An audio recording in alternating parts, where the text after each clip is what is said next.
And that fourth step is southern blotting.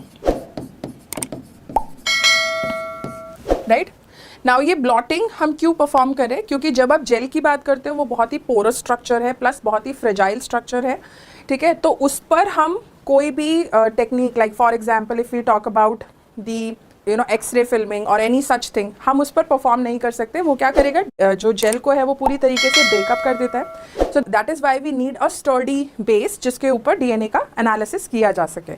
So for that we perform Southern blotting first, ठीक है। Southern blotting में हम क्या करते हैं, हम एक सॉलिड सपोर्ट लेते हैं, we put a wick over it. Wick इसलिए ली है सो दैट कि बफर जो है वो प्रॉपरली कैपिलरी एक्शन से मूव कर सके टूवर्ड्स द जेल, ठीक है। फिर ब्लॉटिंग पेपर्स लगाया, फिर जेल रखा, दिस इज द जेल जो कि जहाँ पे सेपरेशन हमने परफॉर्म किया है। Above that we will put nitrocellulose membrane. This is the sturdy base I'm talking about, जिस पर हम DNA के fragments को move कराएंगे ताकि हम further analysis कर सकें, ठीक है। So upon this we'll put extra blotting paper, paper towels and glass weight, and further we are going to put weight over here. ये पूरी assembly जो होती है इसको हम buffer में place करते हैं। इस पूरी असेंबली से फ़ायदा क्या होता है, दैट जो ये बैंड्स हैं जेल के अंदर they are going to move to the nitrocellulose membrane. ये यहाँ पे मूव क्यों कैसे कर पाए, because of the capillary action, right. आप यहाँ पे देखो विक है, एक्स्ट्रा ब्लॉटिंग पेपर्स है, जेल है, ये सारे पोरस स्ट्रक्चर्स हैं जिनमें स्मॉल कैपिलरीज प्रेजेंट है।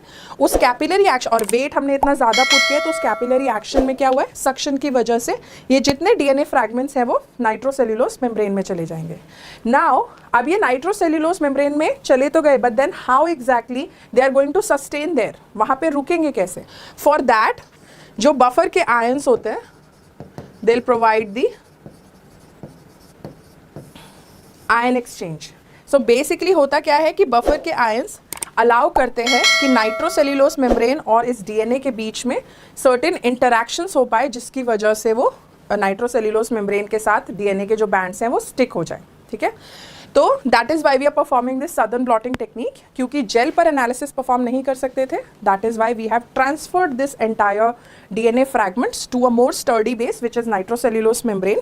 और यहाँ पे आने के बाद कि वो नाइट्रोसेल्यूलोस मेम्ब्रेन के साथ ही स्टिक करे, what we do is ion exchange. वो अपने आप ही होता है because nitrocellulose membrane has got lots of charged groups जिनके साथ डीएनए इंटरैक्ट करके उसके साथ स्टे करता है।